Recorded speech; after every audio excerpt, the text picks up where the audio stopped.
Great, thank you very much. Can you hear me? Is the volume approximately correct? Thanks very much. We're more than halfway through. And today I'm going to be talking about an issue which has turned out to be very important in our understanding of the sense of agency, which is the question about whether our experience of controlling our own actions and through them events in the outside world is predictive or reconstructive, prospective or retrospective, more like a perception or more like a narrative. So as always, I'd like to thank all of the people who have done all the experimental work. I'm just talking. So you'll be familiar with these kinds of slides. This is a brief summary of what I think you're going to hear, or I hope you're going to hear in the next hour. First of all, I'm going to introduce this idea that the sense of agency is a narrative reconstruction, a set of inferences by which the mind makes stories, perhaps meaningful stories, to describe our own actions and to give us this narrative that I did that. I'm then going to move on to something which I think has been relatively neglected in the psychological literature, which is the idea that our sense of agency is also prospective. It's also based on some predictive knowledge about the likely outcomes of our actions. And finally, I'm going to end with some rather different work, which is looking at what kind of prospective information might be used to generate the sense of agency. And I'm going to be arguing that some metacognitive information, I hope I'll remember to define what I mean by metacognitive when I get to it, contributes to our feeling of controlling our action in a prospective way. About half of the talk is based on good old intentional binding data, but about half of the talk is not. So it's not all just about going on about binding. So first of all, let's look at this idea of that our sense of agency is an interpretation or a reconstruction or a narrative that we tell ourselves after the event to explain what we did. I showed a version of this slide in the very first lecture when I was talking about volition, and I've just relabeled some of the boxes so that instead of talking about movements, they talk about actions, and instead of talking about volition, they talk about other things. But I tried to highlight the difference between three broad classes of model of intentional action: a Cartesian model, which we reject as too dualist; this one, which is strongly based on a narrativist, postdictive, reconstructive account, whereby our brain activity causes our actions, which produce outcomes, and we postdict the idea that we controlled them. So this, I called it rather aggressively confabulationism in the first lecture, so I want to soften that by calling it narrativism as well in this lecture. This model works equally well as an account of our sense of agency, just as it does as an account of our volition, our conscious intention. And then another sort of model is that brain activity causes actions, which causes outcomes, and conscious intention contributes in some undefined dashed line, outlined way along the chain.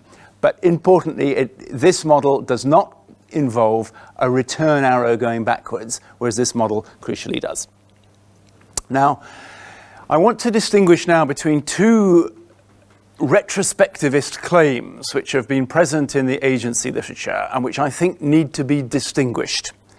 So people will very often say our sense of agency is a narrative, it's post hoc, we tell ourselves that we did things based on inferences after the event.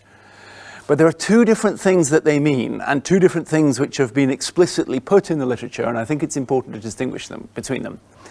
The first one is relatively innocuous. It's relatively straightforward. It doesn't have any major, I think, conceptual importance for the sense of agency. It really is the claim which Dennett called Orwellian, that a backward revision of previous events can occur in perception, that a later event can influence the perception of an earlier event. So that's really an argument about how perceptions are constructed, and we discussed the idea that sense of agency has something in common with perception. The second idea, which is much more, if you like, important, which has much greater impact, is that our sense of agency is really a post hoc inference to identify plausible causes. Now, if 2 is true, then sense of agency is a kind of reverse inference. It's a kind of an effort after meaning, which is possibly biased. I don't know if it is biased, but it's possibly biased. And then I think this is important because if 2 is the only basis of the sense of agency, then sense of agency can have nothing to do with the control of actions, because control has to go in a forward direction, and according to point 2 here, the sense of agency is only working in a reverse direction. So a lot hinges on whether number 2 is an adequate model of sense of agency or not. But we're going to start with number 1. And here is a version of this kind of backward Orwellian revisionism. This is a slightly doctored quote from the Stanford Encyclopedia of Philosophy, paraphrasing Dennett's multiple drafts model, which is phrased as a model of the self, but let's assume we can generalize it to agency. The multiple drafts model treats the self as an emergent or virtual aspect of the coherent, roughly serial narrative that is constructed through the interactive play of contents in the system. Well, this quote's actually rather deceptive, because the key point about retrospective inference is that it's not actually strictly serial, it's only roughly serial. You can get a later event changing the perception of an earlier event. But the key point is that the interactive play between contents might be sufficient to explain some of the phenomena that we get in the sense of agency. So I want to take about 10 minutes just to look at this idea of backwards integration or backwards interaction between different elements of perception of agency in order to introduce this idea. I mentioned briefly, or in fact at length in my last lecture, the perceptual effect of intentional binding, so I won't spend much time on it now, just for people who weren't here last time. When an action is followed 250 milliseconds later by an outcome, by a beep, which is like the effect of the action, then the perceived time of the action is shifted towards the subsequent beep, and the perceived time of the beep is shifted back towards the action that caused it, relative to blocks of trials in which just the action occurs, and you have to say when you think you heard the action, using the mental chronometric method of Libet, or blocks where just the beep occurs, and you have to say when you think you heard the beep. So these dashed lines indicate single event baselines, and the binding effect is a shift in the perceived time of the action towards the beep, and a shift in the perceived time of the beep back towards the action relative to a single event baseline. And you only get this for your own voluntary actions, because replacing voluntary actions by involuntary movements, such as those caused by transcranial magnetic stimulation, produces repulsion rather than this attraction. So intentional binding is a convenient measure, proxy measure of the sense of agency, which has the advantage of being implicit. Now we can use this to work out to what extent is the perceptual compression that's going on in this measure of sense of agency, to what extent is it retrospective? Is it the case that the occurrence of the beep leads to a change in the time of the action? Or is it the case that when you make the action, you're predicting the beep? So you can see that you've got two arrows here pointing in opposite directions, and you might be interested in whether this rapprochement between action and outcome is an inference which is made after the tone occurs, or whether it's a prediction based on the fact that I may have learned that the tone will occur. And just so you can all relax for the rest of the lecture, it's almost always both. You have to work quite hard in experiments to tease apart prospection and retrospection. But let's first of all look at one way that you can do that. So here's a study which is one example of the Orwellian revision of this particular measure of sense of agency. So this is a study by Noam Volpa, which is a classic intentional binding study, because you're watching the Libet clock going round and round and round, and you press the button, and after a 250 millisecond delay you get a tone, and the tone can be one of three intensities, all of which are superimposed on a horrible continuous background white noise.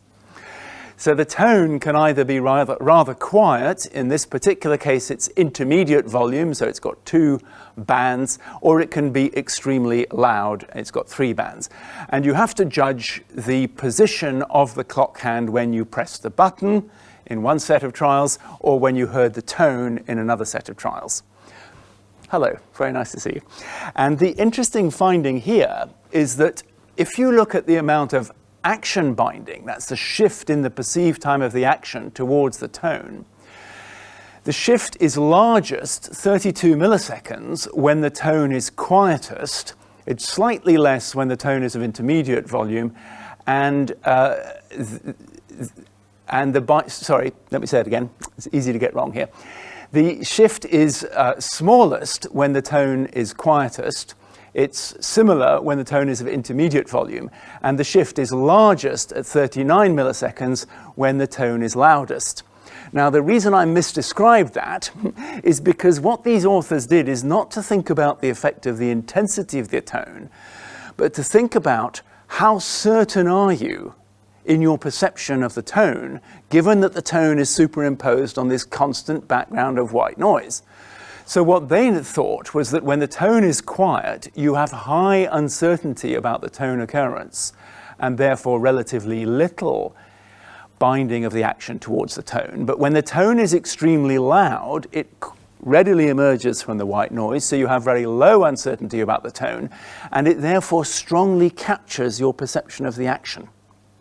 So the key point here is that something about the tone, which is occurring unpredictably, you don't know in advance whether it's going to be high, medium or low volume. You don't know in advance how certain you can be about the perception of the tone. Something about the perception of the tone is capturing the perception of the action. So this looks strongly retrospective. It's only when you hear the tone that the change in the perceived time of the action binding towards the tone can be explained. All right? Here's another similar sort of concept of retrospective reconstruction or Orwellian revision of the sense of agency, but now we're interested in a rather different sort of pathology, or rather different kind of situation, because this is a study in which, with James Rowe and Noam Volper again, we were able to study patients who have corticobasal degeneration syndrome. So these patients manifest with a number of alien hand type phenomena in which their arm movements seem to be out of their normal control. Their arm movements are captured very readily by external signals. They are very easily taken by tactile stimulus delivered by the experimenter. The hand just follows the tactile stimulus. They seem to have a weak volitional signal as a result of the degenerative condition, which affects primarily the basal ganglia and also the medial frontal territories which the basal ganglia project to. So the concept was that because these patients have a weak volitional signal, maybe their perception of their own action will be very strongly reconstructed by a tone which comes afterwards, right? That's the hypothesis. So here's the behavioral result. The action and the tone are separated by 250 milliseconds, as they always are. And in healthy controls, there's a binding, which is shown now as the difference between the black line and the blue line, of 23 milliseconds of the action towards the tone. So you perceive the action has shifted towards the tone, and you perceive the tone has shifted back 56 milliseconds towards the action. If we look at the unaffected hand of the patients, in corticobasal degeneration, there's typically one hand which shows the alien hand phenomena first in the course of the pathology. The unaffected hand of the patients is roughly normal in terms of binding. It shows binding of the perceived time of the action towards the tone and binding of the perceived time of the tone back towards the action. But if we look at the most affected hand of these patients, it shows an astonishingly large degree of action binding. The perceived time of pressing the button with the affected hand is dramatically shifted towards the subsequent tone. Dramatically. Now remember that this binding effect is the difference in the perceived time of the action when it is followed by a tone compared to a baseline block of trials when it's not. So this is a change in the perceived time of the action caused by the presence of the tone. Now, an important sort of control here is this result can't just be due to the fact that these people have a degenerative neurological condition, because when they use their other hand, they're basically fine. So they can clearly see the clock pretty well. They can clearly use the clock to give estimates of when they press buttons and hear beeps. What they can't seem to do is maintain a strong representation of the volitional actions of the affected hand. They're captured by the tone. And if you look at what correlates with this shift in the perceived time of the action when it's captured by the tone, it turns out to be our friend, the medial frontal cortex. The patients who have the greater loss of grey matter volume show the greatest loss of grey matter volume show the strongest binding effects with the affected hand. So the interpretation here would seem to suggest that there is a very ready reconstruction of our sense of agency based on what happens. And in this case, we've seen a reconstruction of the perceived time of a weak volitional signal weakened by pathology. In the previous example in healthy volunteers, we saw a change in the perceived time of a normal intentional signal according to the clarity, the salience of the outcome that it produced. One other very brief example, which I'll put in here for those who are interested in moral philosophy. So this is a rather baroque attempt to combine the Libet experiment with the trolley experiment. So very often one ends up putting things together, which I don't know whether they should be kept separate, but in any event, we tried to combine them. So this is a complicated situation in which we project the Libet clock onto a computer screen, which shows the train about to reach the points and either flatten 5 or flatten 1. And you have to both look at the clock going around on the computer screen and also register that you're in one of these trolley dilemmas. Now, critically, I don't know if you can see these little question mark signs here. Critically, you don't know which way the points are set. So you really can only make blind decisions when you press the button, but you're nevertheless invited to press the button to say, I want to stay with whatever unknown setting these points are currently on, or I want to risk intervening by changing the setting, but I don't know what I'm going to change it to because the setting of the points is currently unknown. You press the button, and 250 milliseconds later, you then see projected behind the Libet clock either one person flattened or 5 people flattened, and then you know at that point which way the trolley was, the points were set and which way the trolley was going. So the critical point is that these outcomes are not predictable. They're not, you don't know which you're going to get until you press the button and you get it. And you then have to judge the time at which you either press the button or the time at which you saw the flattened people lying on the track. Now, because you can't predict the outcome, any effect due to what happens as a result of your intervention is necessarily retrospective, because you don't know what's going to happen. Now, I should apologize here for the slightly non-standard way of showing the results. What we've shown here is, this is now the binding of the perceived time of the outcome, in other words, the appearance of the people flattened on the track. And the negative numbers indicate stronger binding. So normally this is plotted horizontally. I'm sorry, here it's plotted vertically. What you have here in white, the critical thing to notice on this slide, is that in white you have situations where you're in a moral dilemma and you get strong binding of this visual appearance of the effect of your action back towards the action that caused it. And in black, you have non-moral equivalent dilemmas, like you can save 1 sack of potatoes from a burning barn, or you can save 5 sacks of potatoes from a burning barn, and you have to press the button to indicate whether you want to stay with the current setting or change it. So the only real point here is that the white columns always show more binding than the black ones, so you get stronger outcome binding for moral compared to non-moral context. And this has to be retrospective, because you don't know when you press the button whether you're going to have a better or a worse effect. And one possibility here is that people are just treating moral events, people flattened on the track, as very, very highly salient, that those are just events which have a strong weighting. So let's just look now at one of the ways that one might consider this Orwellian kind of reconstruction and a possible mechanism. And I want to suggest that this form of reconstruction is probably very similar to something that happens widely in perception and has been described as optimal multisensory integration. So here is a famous test bed for developing multisensory integration, which is the McGurk effect. In the McGurk effect, you see somebody's lips saying "aka," and you hear over an audio stream through headphones a voice saying "apa," and your brain has to work out what's going on, and it combines the visual information and the auditory information, and it thinks that what is happening is somebody saying "ata." Notice that nobody is saying "ata," neither the person you're seeing nor the person you're hearing. That's just your best estimate. And it turns out that people's best estimate is based on fusing the two kinds of visual information. So we might have blue being the visual information and red being the auditory information, and you have to try to provide a best guess. And when you do that, it turns out that you weight most strongly whichever information is most reliable. So in these Gaussians, you can see that the auditory information here in blue, in this particular case, is relatively reliable, indicated by the narrow Gaussian. So your estimate is closer to the auditory than to the visual.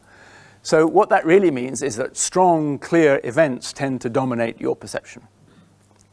Right? When you're trying to fuse, you weight the strongest source of information higher. Salient and reliable signals tend to rule in optimal multisensory integration. Now, in sense of agency, I don't think people are fusing pressing the button and hearing the beep. I don't think people are actually unable to perceive separately the fact that they press the button and the fact that there's a beep. I think the strength of agency is that those things can be represented separately, but it looks as though sense of agency may be influenced to some extent by some kind of integration or action-outcome linkage, which obeys the rules of optimal multisensory integration. So what does this mean? It means that you can have some sort of retrospective influence of one event on another with no specific inference or computation of authorship, with no particular module in the brain asking who did that, or trying to identify the agent or the source of the action. You can just use general perceptual mechanisms to estimate your action, to estimate the effect, and to try to produce a representation of the linkage between them, which will be based on the salience, reliability, and impact of the action and of the effect. So I think this kind of reconstruction we can handle using a lot of the computational theories of perception. And I want to move on to the second kind of retrospectivist or reconstructionist claim, which is that maybe our sense of agency is based on a post hoc inference, where we're really trying to select the cause of events that happen, and we're trying to see whether things that occur in the outside world can be attributed to our own agency, or whether we need to explain them in some other way. And therefore we make a specific commitment to a cognitive process of attribution, and we open the possibility that that is biased. So the strongest work here, and the strongest proponent, I think, of this has been Daniel Wegner, who unfortunately is no longer with us, but who did several very influential studies on what he called action authorship. So the choice of the word authorship rather than agency is quite interesting. It's terminological, but it might be an interesting terminological subtlety. And the experiment which I think perhaps started that is this experiment here, Wegner and Wheatley, 1999. In this experiment, two people have to make actions on a graphics tablet. And when they make an action, letters appear in this rather complicated, ambiguous display of moving objects, moving letters, and other, I think, animals also, other elements on the display. And the question is, when a letter appears on the display, did you do that? Very direct, explicit authorship question about whether the participant was responsible for the appearance of the letter D, say, or K on the screen.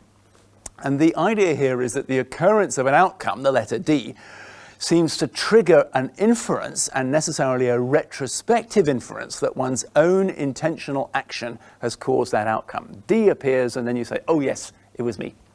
So within the sort of schematic that I showed yesterday, where we think about a set of cognitive processes unfolding over time from intention to action to outcome, the assertion of this view is that when the outcome occurs, there is a retrospective backward-going arrow which reconstructs the experience that, yes, I voluntarily made that action, which led to the letter D appearing on the screen. So whereas I was arguing in the last lecture that there was a forward arrow from volition which constructs our sense of agency, the Wegner and Wheatley idea is that there's a backward arrow from the outcome to explain why the letter D appeared on the screen. It was me.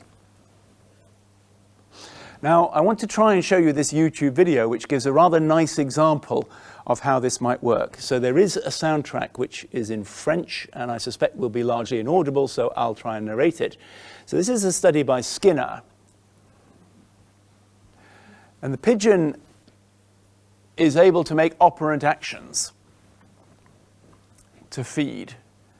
It pecks the key, this opens the shutter and it feeds. Now what's happened is a random delay is inserted. And the pigeon just happened to flap its wings just before the delay expired. And it thinks, oh, flapping my wings makes the door open and gets me food. Skinner called it superstition in pigeons. The pigeon associates what it just happened to be doing at the moment that the drawer opened with, right now we get the adverts, it happens to associate the whatever it happened to be doing when the drawer opened and it got fed with the feeling that it was causing the food to appear. So the pigeon, if you like, was making a retrospective inference. My wing flapping gets me food. Now, I think the point about this is the pigeon is not that bright, right? So the pigeon is making an attribution guess in the absence of real knowledge about the action-outcome linkage. The pigeon doesn't really understand the Skinner box. The pigeon doesn't really understand the mechanism, and it's making a guess. Now, maybe we all do this all the time, but that's in a way the nature of all of these kinds of situations with inferences about agency. I wanted to show you an experiment that we did, in fact, a long time ago, so long ago that I'd actually forgotten about it until yesterday, and I decided to add it, with Manos Tsakiris, Angela Sirigu, and many others, which is looking at this idea of inference about who did it. You tend to get these sorts of retrospective inferences in situations of ambiguous agency, where, at least in the human experimental tradition, you always have two possible agents. Remember the Wegner and Wheatley experiment, where there are two people both working on the same graphics tablet. This is an experiment which is very much in the same vein, and it draws on the kind of self-recognition experiments that I talked about in the very first lecture when I was talking about volition. Let me take you through it in a little bit more detail. Like most self-recognition experiments, it involves having two people, one of whom is the participant and one of whom is a confederate or the experimenter. And there are two video cameras, one looking at the right hand of the participant and one looking at the right hand of the experimenter. And either of these two video cameras can be connected to a screen that the participant views. So in this particular case, camera one is connected to the screen, so the participant is viewing their own right hand. In this case, camera 2 is connected to the screen, so the participant is actually looking at the hand of the experimenter. Now, the setting of the connection between the video camera and the screen is completely random, and the participant has no clue as to whose hand they're looking at. It's their job to work out whose hand they're looking at. There's no sort of click when the video cameras are switched over. It's completely seamless. The clever thing about this experiment is that you're looking at your right hand, and your right hand is completely passive. Your right hand is just sitting on a piece of wood. And it's an unusual piece of wood because it's bent in the middle. And your job is to press down with your left hand, which causes your right hand to go up. So it's like a seesaw, like a children's pivoting seesaw in a children's playground. So what you're looking at is always the passive movement of a hand, a right hand, which might be your own hand or might be the experimenter's hand. And the other detail of this experiment is that in one block of trials, you are instructed to actively press on the left-hand side of the piece of wood to make your right hand go up.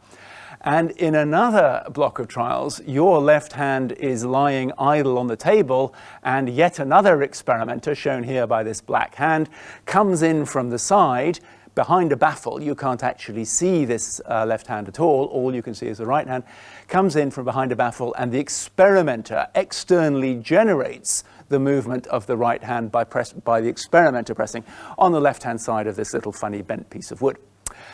All right, so the passive right hand is seen and the active left hand is never seen. And we're going to ask people to do the classic self-recognition thing, which is to make an explicit authorship judgment. Whose hand are you looking at on the screen? Is it your own or is it somebody else's? So here is the percent correct judgments when you either view your own hand or you view the experimenter's hand. And what you can see is that when you view your own hand and you have self-generated the action by actively pressing down with your left hand on the left side of the piece of wood, you're extremely good. You're 96% accurate. And in fact, you're even more accurate detecting that you have pressed the button, so that you're looking at your own right hand when you have actively generated the action, than when somebody else comes in here and presses the other end of the piece of wood for you. When you're looking at somebody else's hand, you're not quite so good at detecting that, so the accuracy rate goes down, and that's an example of this very, very general thing that you get in explicit authorship judgments, which is that you always think it's you. There tends to be a very strong self-serving bias. But the thing that I'd like to draw your attention to here is that the active movement always improves self-recognition. When you act, it always makes you better at recognizing what's going on. So I think what's happening in this experiment is you've got a really clear volitional signal. You know when you press the left-hand side of the piece of wood, and that allows good agency attribution. So the kind of things that we get in the Wegner and Wheatley tradition, where people are allegedly confused and can't interpret whether they did it or not, and have to confabulate a narrative about their own agency, I think those things are overstated. And I think when we know about our own actions, then we're quite good at attributing agency on the basis of a clear volitional signal. So just to summarize this part of the talk, we've got these two separate retrospectivist claims. We've got this sort of Orwellian reconstruction, which I think occurs when the action and the outcome have already been identified and already been linked. Then I think we can say, without any sort of cognitive, without any particular cognitive courage, we can say that perception-like processes reflect the interrelation between them, and those can include features of the outcome retrospectively influencing how you perceive your own action. That's fine. That's not a cognitive threat, if you like. The more interesting and problematic assertion is the idea that we reconstruct our own agency by a process of inference, so that when we have multiple possible actions, maybe some of them are done by you and others by you and the third one by me, when we've got multiple possible actions which can all cause the outcome, we have to identify which particular one by a process of backwards inference. Now, I think that identifying the action that caused the outcome is something which in everyday circumstances is pretty easy. So the kinds of self-recognition type problems that you get in the reconstructivist tradition, they don't occur often in everyday life. It's pretty rare that you are uncertain about your own agency. Why? Because you generally have a clear volitional signal. You can do it again. You can sample. You can test out whether you're the agent in most everyday situations outside the lab. You'll have seen the Marx Brothers video of him trying to recognize himself in the mirror.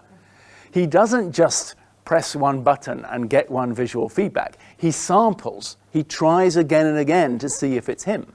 And that's something that we can do in the world outside the laboratory. We can test our own agency. And I suspect actually quite a lot of our mental life is about that.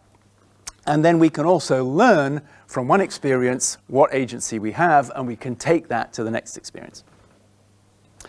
All right, so that's enough about reconstruction. I just want to present more briefly something which I suppose has been, in fact, more the focus of my own personal research agenda, which is to try to investigate to what extent we may have a prospective component to the sense of agency. To what extent do we feel control over outcomes as a result of processes which begin before the outcome happens? That's an operational definition of prospective agency.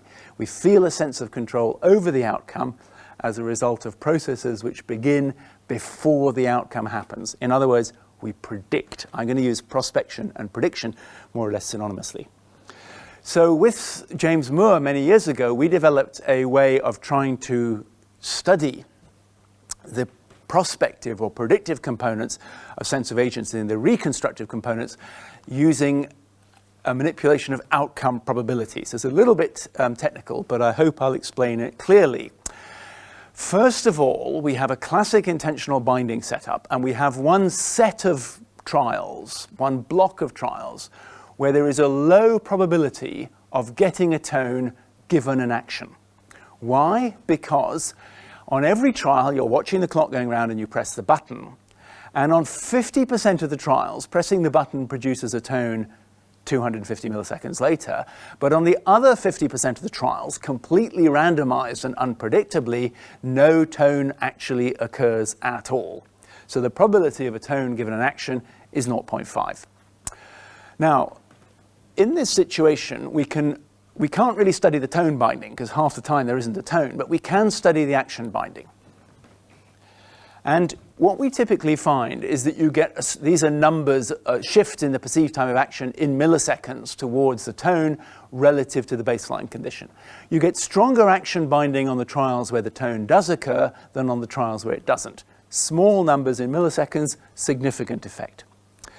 So that is clearly something to do with reconstruction. There's a change in the perceived time of the action because the tone occurs and it's not present when the tone doesn't occur. So reconstruction certainly is real. I'm not trying to knock reconstruction. It definitely occurs. It's part of the way the mind constructs our stream of agency consciousness. But the interesting thing is to compare that now to another block of trials where you have a rather higher probability of getting the tone given the action. Because now, when you press the button, on 75% of the trials you get a tone, and only on 25% of the trials do you not get a tone. So the critical thing that you can do now is you can compare the perceived time of actions in blocks where the action does not produce a tone and probably was relatively unlikely to do so, with the perceived time of actions on blocks where you press the button and the action does not produce a tone, but you probably thought that it would, because most of the time it did. So this contrast here, shown in blue, is an estimate of the extent to which we predict the tone at the point that we have our perception of the action. So once again, we're going to be looking at the action binding. And what you can see is that these critical trials here, where you press the button and you don't get a tone, but you probably thought you should, show really pretty strong action binding compared to trials where you press the button and you don't get a tone and you probably didn't think you would anyway, because the probability was low. So what we have is a significant effect of reconstruction and also a significant effect of prediction. The fact that you think you're going to get the beep when you press the button causes a change in the perceived time of the action. Well, we then went on to look at this in patients with psychosis, and here's a bunch of clinical detail from Martin Voss, who did the testing of the psychiatric patients in Berlin. So just to remind you, it's exactly the same experiment. We have these low probability of tone-given action blocks and high probability of tone-given action blocks, and we have reconstruction and prediction contrasts, which we define using these sorts of comparisons here. Let's first of all look at the reconstruction. So that's shown here.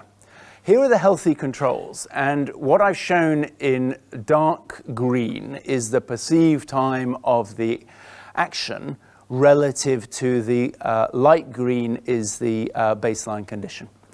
And what you can see is that there's very little reconstruction, very little binding of the action towards the tone in the healthy controls, either when the tone does occur or on the 50% of trials where it doesn't. But if we look at the patients with schizophrenia, the patients with psychosis, what you can see is that they show stronger binding of the action towards the tone when the tone does occur than when it doesn't. Now, they always show strong binding, but the inference here is based on the fact they show even stronger binding when there's an outcome, when there's a beep, compared to when there isn't. Now let's look at the prediction. So what we're doing now is let's look at the controls first of all. We're comparing the trials where you press the button and you don't get a tone, but you're in a block where the chance of getting it was 75%, and we compare that to a block where the chance of getting the tone was only 50%. And you can see that the controls show a strong shift in the perceived time of action towards a tone which doesn't actually happen but probably would, compared to a tone which doesn't actually happen but would be less likely to. So that's prediction. It's because they're predicting the tone that they're showing this shift. And the schizophrenic patients show strong binding in both conditions and absolutely no difference whatsoever depending on the predictability of the outcome. So just to summarize that in detail, what I'm showing here is these two highlighted spots, and we're going to identify the reconstructive component of sense of agency, which is this contrast here, and the prospective or predictive component of sense of agency, which is this contrast here, and we're going to show that as an action binding component for the schizophrenic patients in orange and for the healthy controls in green. Now, the critical point here is that both the patients with psychosis and the healthy volunteers both have intentional binding. They both have this experience that their action is linked to the outcome. There's no numerical difference between them, but they have that experience for two completely different reasons. The healthy volunteers appear to have it because when they press the button, they're capable of predicting what the outcome will be, and they use that prediction to construct their experience of what they're doing. The patients with psychosis don't seem to predict. They seem to hear the beep and they seem to say, right, that was me, that was my action. That means I need to change the perceptual representation of the action-outcome linkage. So it would seem, I'm interpreting rather freely now, but it would seem that in psychosis, you're constantly surprised by the outcomes of your own actions, and you jump to the conclusion that you are the agent. Whereas in healthy volunteers, you know as you press the button what the outcome will be, and you use that in a predictive fashion to construct your experience of what you're doing. Okay, in the last 10 or possibly 15 minutes, I want to talk about some more recent work, which you'll be relieved to hear is not using intentional binding, and is going to be trying to look at the idea that part of this prospective way that we feel our sense of control, feel our agency over our actions and through them the external world, in advance, is by monitoring metacognitive signals. What is a metacognitive signal? Metacognition refers to the feelings that we have based on completely internal processing within the brain, as opposed to external sensory and motor events. So metacognition is often thought of as a readout into conscious experience of the ongoing processing that occurs within the brain. So I showed you in the last lecture this comparator model in which we predict the consequences of our actions using a forward model, and I emphasize that many classical and interesting views of agency correctly propose that one part of our sense of agency is based on comparing what we predict will happen with what we retrospectively find out by feedback has actually happened, and if these two are equivalent, there's no prediction error, then I'm in control, and if there is a prediction error, then I'm not. So this is clearly a post hoc and retrospective account. And I want to introduce you to another possibility, that there's another signal that we use for representing our own sense of agency. And the way that I want to do it is to present lots and lots of ticket machines from underground systems around the world. New York is there, Paris is there, Barcelona, Actually, London is there several times because the ticket machines get changed every 2 or 3 years because they're so rubbish that they have to be thrown away and replaced, which means that you never quite understand how they work. And that's my point. Now, let's see, which is the Paris one? It's the one with the little roller, which you roll up and down. I can't see it. Here it is. Yeah. Okay, so many of you will be fairly familiar with that. And you come into the metro station and you just know what to do. You just know which buttons to press. And this fills me with fear. I see it. I think, what's the roller for on a ticket machine? And there's somebody behind me in the queue saying, oh, les étrangers, les touristes. So you only need to look. You don't even need to press the button on the foreign ticket machine that you're not familiar with to already feel a hopeless lack of sense of agency and really wish you had never traveled in the first place. And you just wish there was a nice person that you could talk to and you could say, please, can I have a ticket? But there aren't any of them left anymore. So the point here is that sometimes you just know what to do. You just can easily select the appropriate action, and sometimes you can't. And I'm going to use the phrase intentional fluency, but possibly also absence of intentional conflict would also be another phrase which one could use to refer to some sort of readout of action selection processes. When I look at some of these ticket machines, I think, I don't even know what button to press. I'm already in conflict. And when I look at some of them, I don't even think about which button I'm pressing because I'm familiar with them. So the concept here is that maybe at the point where you start with your goal of buying a ticket and you're trying to plan what button do you need to press, maybe this inverse model phase also makes a contribution to your feeling of agency and your feeling of being in control. Because if the planning is simple, then it's fine. I feel in control of this situation. Whereas if the planning is difficult, if you can't even work out what's a button and what's a roller and why there's a roller there in the first place, then you feel hopelessly out of control. So the point here is that this is purely prospective because this contribution to the sense of control happens before you send any motor command or make any action at all. How can we test that? Well, here's a rather sort of laboratory type of test of that, using subliminal priming, which was developed in my lab by Dorit Venker and Steve Fleming some years ago. And what they did is a classic subliminal priming type task. So you flash up very, very briefly, just for 17 milliseconds, tiny left-pointing or right-pointing arrows. And these are followed after a short delay by big left-pointing arrows or right-pointing arrows. Now, if you have a left-pointing prime followed by a left-pointing mask, then that's what's called the compatible condition. And if you have a right-pointing prime followed by a left-pointing mask, that's the incompatible condition. Now, these big arrows are really, really easy to see, and these are shown in a separate test at the end of the experiment, not to enter conscious awareness. You can't see these at all. You can see these. And as soon as you see these big arrows, you have to make the corresponding left or right response. And sometime after you make the left or right response, a color appears on the screen. And your job is to note the color on the screen and then give a rating on a Likert scale, so it's an explicit agency judgment, how much control you think over the color you had over the color that appeared on the screen. To make it a little bit exciting, there are a range of different colors that appear. Sometimes it's 4, sometimes it's 8 or 16. That doesn't particularly matter. The delay between pressing the button and getting the color is variable, so that people's control judgments vary ideally between 1 and 8. We're trying to give people different experiences of control and get them to tell us about them using these Likert scales.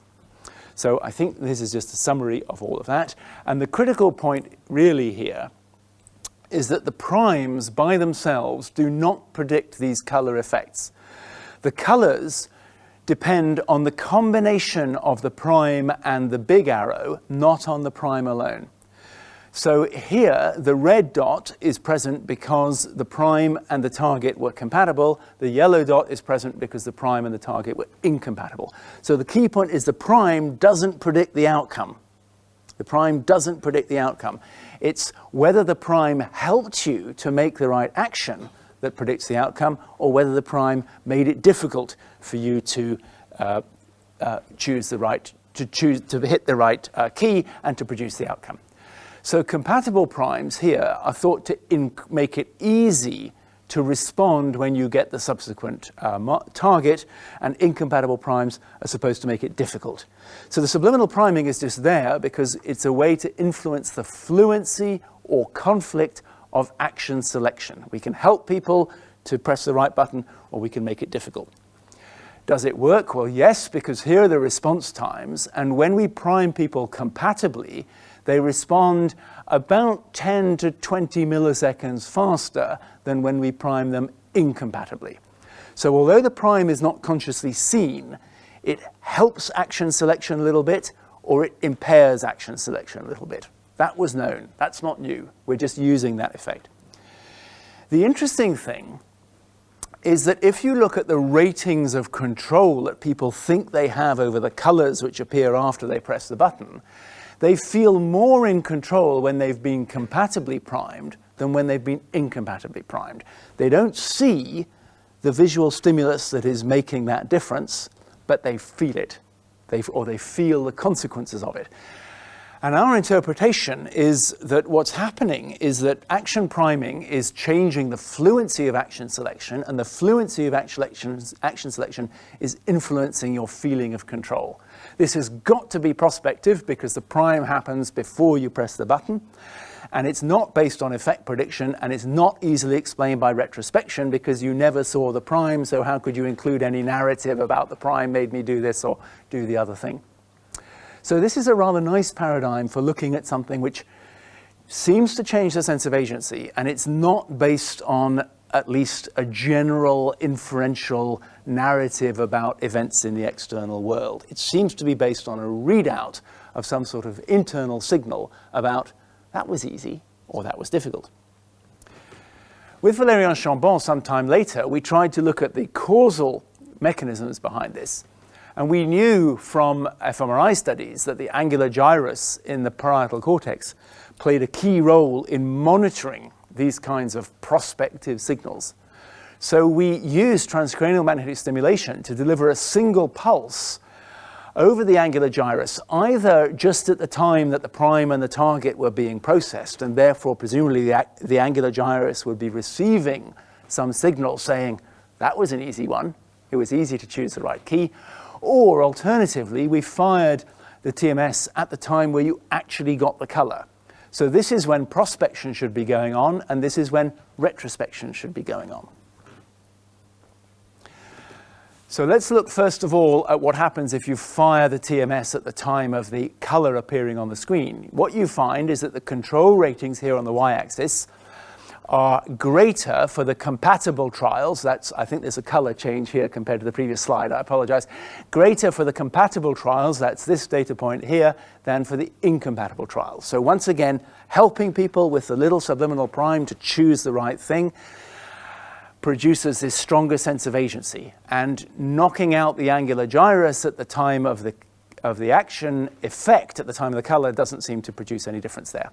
But if you fire the TMS at the time when people are actually selecting the response that they're going to make, at the time that they've been primed and are getting the arrow telling them which way to go, then you can actually abolish this effect.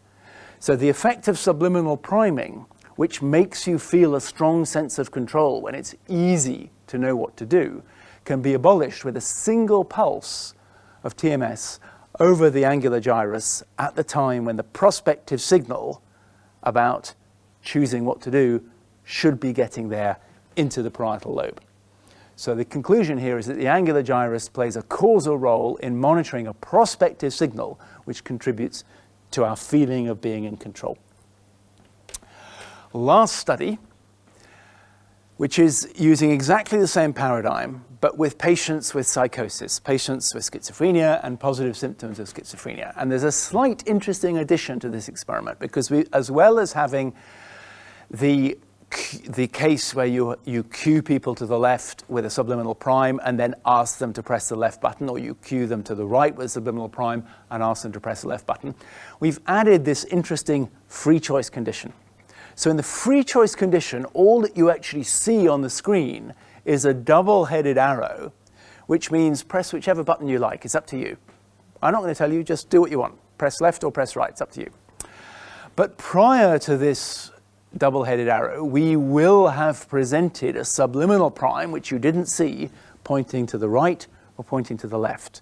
And our interest was, could this subliminal prime, as it were, take control of people's free will? Could it slightly bias them to preferring to make a left or a right-hand action? All of these actions are followed by colors, and you have to rate how much control you have over the color, as before. Once again, the response times, right, let's look at this. So here are the response times in milliseconds. And you can see that when you're primed compatibly, that's here, you have a slightly lower response time than when you're primed incompatibly, that's here, both in black for the healthy volunteers, but also in white for the patients with psychosis. You can prime the schizophrenic patients absolutely fine. You can make it easier for them to act or harder depending on the subliminal prime. Priming works fine in schizophrenia. Okay, so those are the priming effects for both the groups of patients. The interesting thing is that if you look at the agency ratings, so these are the numbers on the Likert scale, you get a very different story for the patients and for the controls. So for the healthy controls here in black, you get stronger ratings of control, higher values on this Likert scale axis when you're compatibly primed than when you're incompatibly primed. And that's a significant difference, exactly replicating what I said before. If you make it easy for people to choose, they feel more in control of what happens. In the case of the schizophrenic patients, there's actually a non-significant result in the opposite direction. Okay? Helping schizophrenic patients to respond easily, influencing their action selection with subliminal priming, changes their motor system, but it doesn't change their sense of agency at all. And we're going to go on to show why that is.